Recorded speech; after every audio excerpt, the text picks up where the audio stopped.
Baik, Assalamualaikum warahmatullahi wabarakatuh. Perkenalkan, nama saya Anissa Ramadhani dengan NPM 24782037 dari program Studi Teknologi Rekayasa Internet semester 3. Nah, pada video kali ini saya akan menjelaskan dan mendemonstrasikan web Smart City saya yang sudah saya bangun selama 1 semester ini. Oke, kita lihat dulu infrastrukturnya.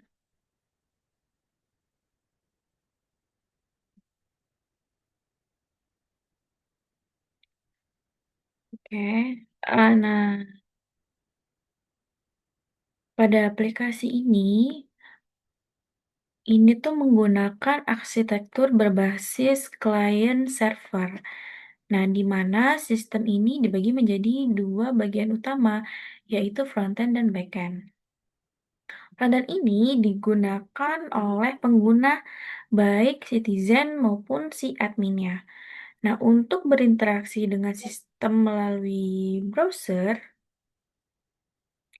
sedangkan backend ini dibangun menggunakan framework Django yang berfungsi sebagai REST API untuk memproses request dari klien. Nah, komunikasi antara frontend dan backend ini dilakukan melalui protokol HTTP dengan format data JSON. Nah, data yang digunakan dalam aplikasi ini disimpan dalam database nasional yang terhubung dengan backend melalui model JSON. Nah, selain itu juga, sistem ini memiliki dua peran utama ya, yaitu yang pertama ada citizen. Citizen ini yang dapat membuat dan melaporkan isu. Dia juga kayak bisa melaporkan keresahan-keresahan yang ada di kota ini gitu. Kemudian yang kedua itu ada si admin. Admin ini dia yang dapat memantau serta mengelola laporan melalui dashboard. Nah, dengan arsitektur ini, sistem menjadi lebih modular, mudah dikembangkan, serta stable untuk kebutuhan yang lebih besar. Nah, selanjutnya di sini saya akan mendemonstrasikan di Citizen portalnya saja ya, langsung. Di sini kita coba tambahkan laporan. Misalkan laporannya itu apa? Hmm, pohon tumbang.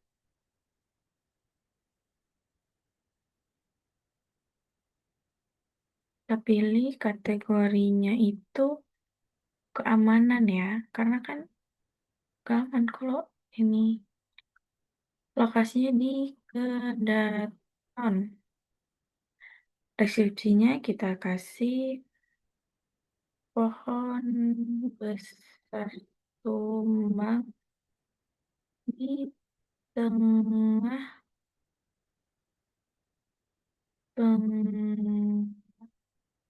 jalanan. Langsung kita ajukan, kita refresh dulu coba.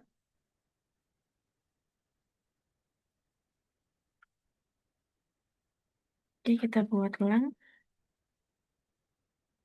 Pohon tumbang. Keamanan, lokasinya. Deskripsinya kita kasih pohon bertumbuh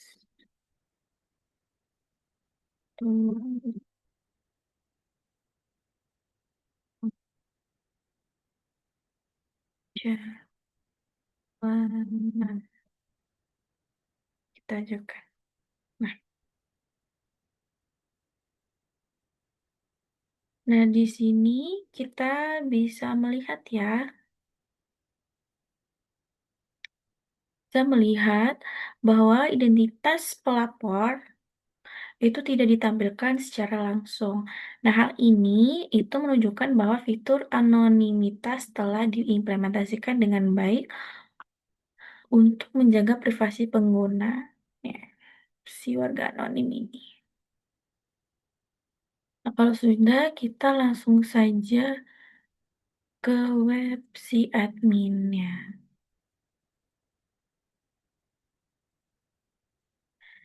Nah,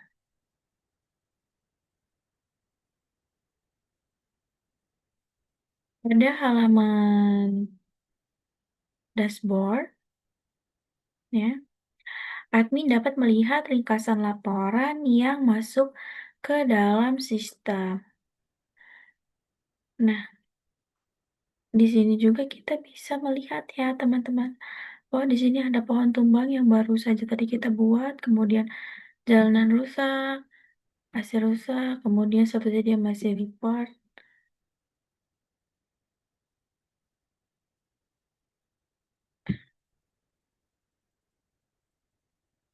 ya.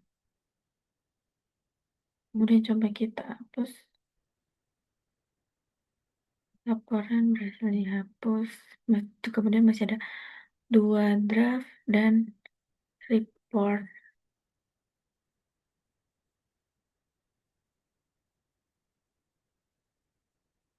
Nah, lalu di sini kita bisa lihat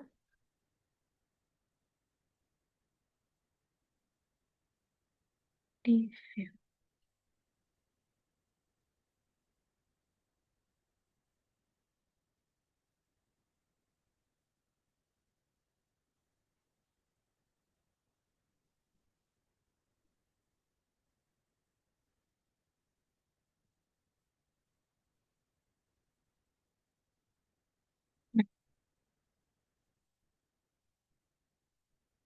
Nah, pada bagian ini saya juga akan menunjukkan salah satu bagian kode yang cukup penting ya, yaitu di file 5py pada main apps.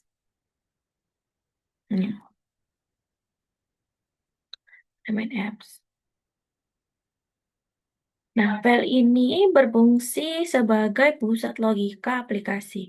Kenapa? Karena menangani request dari user dan menentukan respons yang diberikan. Nah, di dalam file ini juga terdapat proses, yaitu yang pertama seperti menerima request dari klien, kemudian yang kedua melakukan validasi data menggunakan serializer, kemudian serta mengembangkan respons dalam format JSON-nya. Nah, salah satu bagian yang cukup menantang adalah saat menangani validasi input user dan memastikan bahwa hanya data yang valid yang dapat disimpan ke database-nya. Nah, selain itu juga terdapat juga logika untuk mengatur perubahan status laporan yang hanya dapat dilakukan oleh si adminnya.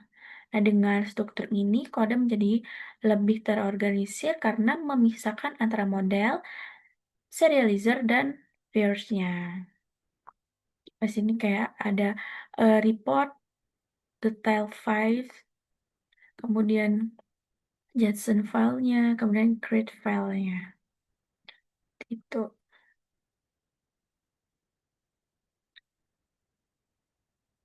Lalu di sini saya akan menjalankan automated testing ya untuk memastikan bahwa aplikasi ini tuh berjalan dengan baik.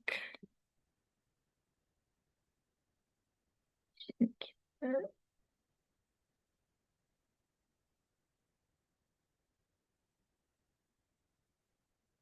Hmm, Dengan perintah npx playwright test header.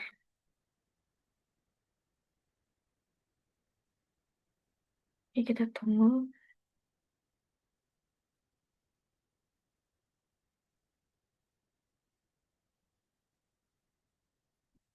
Oh, kita belum masuk ini.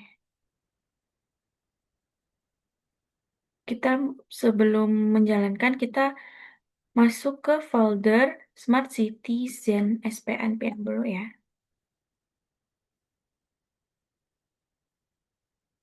Lalu kalau sudah baru kita jalankan.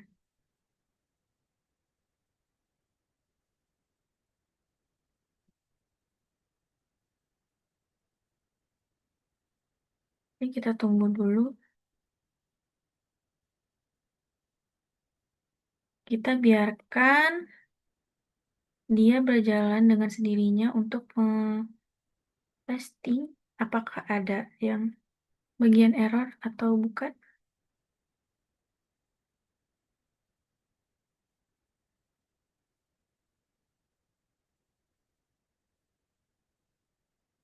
Ya, dia mencari lampu, kemudian dia masuk ke citizen portal.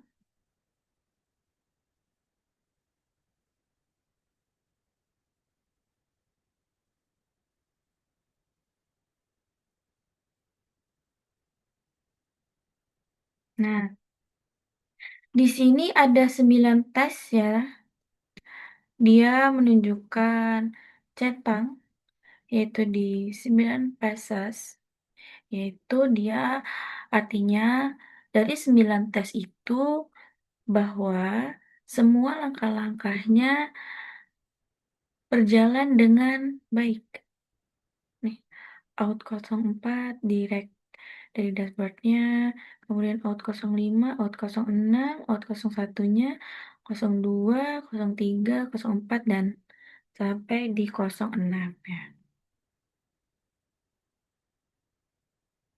Nah, semua unit tes ini berhasil dijalankan tanpa ada error ataupun kegagalan. Itu. Nah,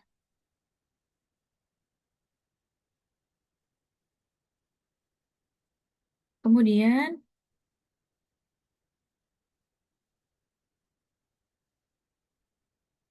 kemudian kita di sini eh, keluar dulu ya dari folder ini.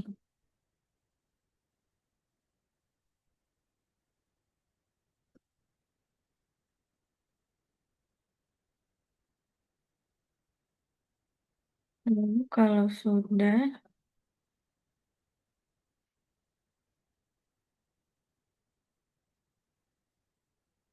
kita akan coba running test dengan coverage trackernya. Oke, ini angkat dulu.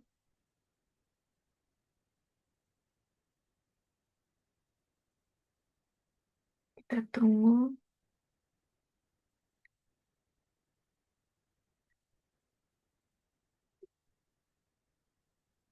sedikit lama karena dia mengetes ya dari modul-modulnya.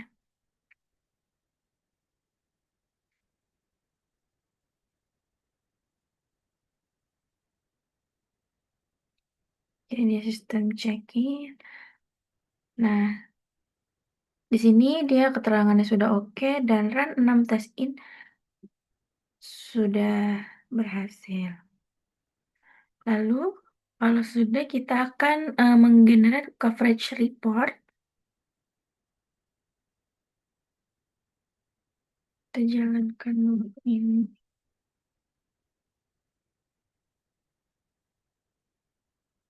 Nah, kode coverage yang diperoleh adalah sekitar 83% yang menunjukkan bahwa sebagian besar logika dalam aplikasi ini telah diuji dengan baik.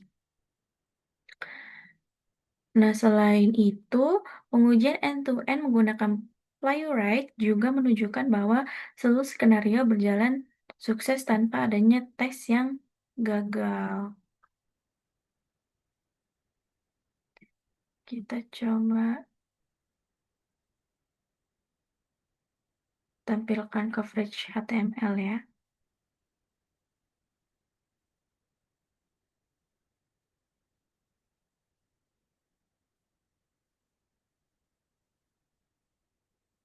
Oke,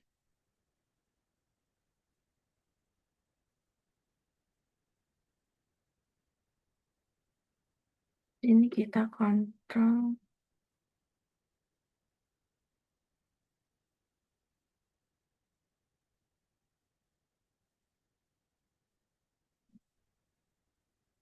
Begitu.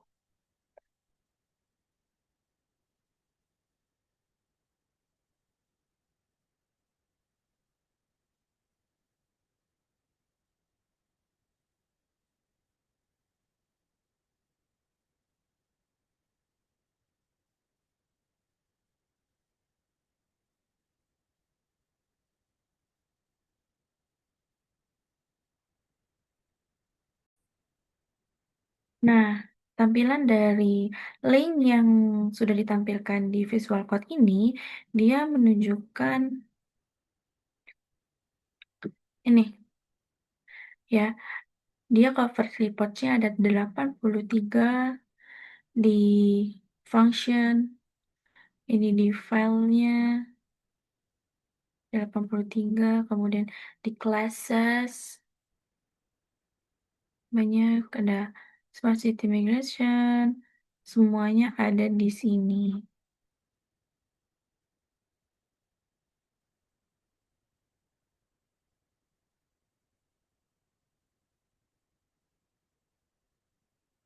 Nah, kemudian kita masuk ke refleksi, yaitu selama proses pengembangan aplikasi ini, kendala yang paling sulit yang saya hadapi adalah saat menangani integrasi antara frontend dan backend-nya. Nah, terutama dalam proses debugging ya, ketika data yang dikirim tidak sesuai dengan yang kita harapkan, hal ini tuh memerlukan pemahaman yang lebih dalam terhadap eee, da alur data serta proses validasi pada backend-nya. Nah, dari kendala tersebut saya belajar bahwa pentingnya melakukan testing secara berkala serta memahami struktur aplikasi secara menyeluruh agar dapat menentukan dan memperbaiki error dengan lebih spesifik atau lebih efektif.